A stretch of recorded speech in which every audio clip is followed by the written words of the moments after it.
ब्रह्ममुरारिसुरार्चितलिङ्गं निर्मलभासितशोभितलिङ्गम्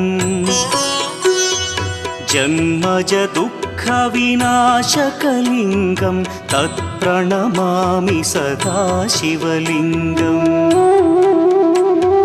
देवमुनिप्रवरार्चितलिङ्गं कामदहन करुणाकरलिङ्गम् रावणदर्पविनाशकलिङ्गं तत्प्रणमामि सदा शिवलिङ्गम्